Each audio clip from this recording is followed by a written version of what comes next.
Welcome to Bespoke Diaries. Today's article is on Self-Improvement and Feeling of Happiness by Pavel Verbnyak, Vice President, Keynote Speaker, Author, Junior Chamber International, Russia. While health and vitality are responsible for the natural physical condition of a person, peace and happiness are responsible for the natural emotional state. There is a modern parable about this. A group of prestigious university alumni, highly established in their careers, decided to visit their old university professor. The conversation turned to work. The alumni complained of various difficulties and problems in life. Offering his guests coffee, the professor went to the kitchen and returned with a large pot of coffee and an assortment of cups, porcelain, plastic, glass, crystal, some plain-looking, some expensive, some exquisite, telling them to help themselves to the coffee. When all the students had a cup of coffee in hand, the professor said, "Notice that all the nice-looking cups have been taken up, leaving behind the cheap ones.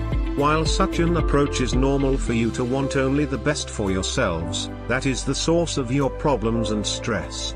You should understand that the cup itself cannot make the coffee better.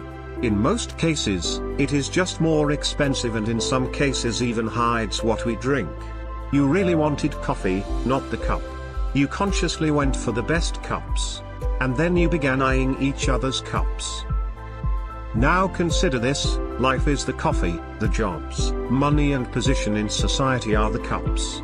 They are just tools to hold and contain your life. The type of cup we have does not define, nor change the quality of life we live. Sometimes, by concentrating only on the cup, we fail to enjoy the coffee. The happiest people don't have the best of everything. They just make the best of everything. When you feel that you have lost peace of mind and happiness, this can only mean one thing: something that you are doing or telling is wrong. A human being is very complicated. The feelings of well-being and illness, pleasure and distress can be caused by an infinite number of factors. Your inner feeling of happiness is the best indicator telling you what to pay attention to and what to try to avoid. The failures in life are like a pain to the body. They are sent to warn you that things you are doing are not useful for you. 3 myths about happiness. People do not listen to their own self for many reasons. For some reason, they refuse to use a feeling of happiness as an indicator, which can help to judge events in life. There are 3 main myths about happiness, and they affect each of us, to some extent. The first myth: happiness is not something that you have deserved. The main thing is that others have it, you can wait. Many people are adamant in their belief that happiness cannot be the goal in life. Goals are one thing, and happiness is quite another thing. Not everyone has it. They believe it is better to make others happy because their happiness is more important than their own. This point of view does not make sense. People focus on happiness, on maintaining and increasing its level. It is ordained by nature that our emotions affect all that we do. It is the indisputable fact that you cannot give people more than you have. If you do not have the money, you cannot give it to the poor. Therefore, if you are miserable, you cannot make anyone happy. The best way to ensure the happiness of others is to be happy yourself and then share it with them. Once, a wise man was walking along the road admiring the beauty of nature and tasting the joys of life. Suddenly, he saw a miserly hunched man carrying a back-breaking burden. "Why do you, strange man, doom yourself to suffering?" the sage asked. "He suffers for the happiness of his children and grandchildren," the man answered proudly. "Everybody has suffered. Pavel's great-grandfather for the happiness of his grandfather for the happiness of his father, and his father for his happiness. And now it is his turn to make children and grandchildren happy. And has somebody been happy in his family?" the sage asked. "No. But he believes that his children or grandchildren someday will be happy," the miserly man answered sadly.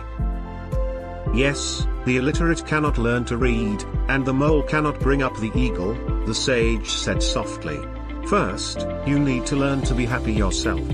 Only then you'll know how to make your children and grandchildren happy." The second myth is closely related to the first one. First of all, we have to serve others, not ourselves. There are many books that reflect this theme. They say that we will justify our life on earth only if we make someone happy. To some extent that is true, but not entirely. It is true to the extent that service to others is one of the main goals of a human being. That is how we get a sense of self-worth and a sense of being. The realization that we benefit somebody gives us a sense of freedom. We rise above boredom and routine. To paraphrase the words of Robert Louis Stevenson, everybody earns a living serving someone. However, the matter is that your service should come from overflowing happiness. Yes, we have to serve others, but we have to receive pleasure and satisfaction as well. One of the requirements of high self-esteem and confidence is a feeling that we contribute to the world in which we live, that we give more than we take. Thus, we serve others to make ourselves happier. The third myth of happiness is that happiness should be such as someone else considers it to be. Often we feel uncomfortable if we do not feel the joy of any event, which, in the opinion of others, should make us happy. Many people let their parents influence their career choice and suffer as a result. They want to please their loved ones but are not able to have positive emotions about what they do. Life and happiness resemble a smorgasbord. If 100 people will come to this table and put the food they want on their plates, then everyone will have a different set of products. Even husband and wife would return with plates filled quite differently. Happiness looks about the same. It is composed of a variety of components: physical, mental, emotional and spiritual. Every person requires a special combination to feel happy. Practice. Happiness is in your hands. Be positive and active creators of your life. In the evenings, think back over your day and remember good things that happened. Even a minor thing can raise your spirit. Do not miss these moments. Thank you for your time. Don't forget to like, subscribe and share.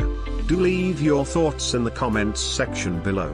For similar type of article, please reach us at contact@thebespokediaries.com, or you can visit our website www.thebespokediaries.com.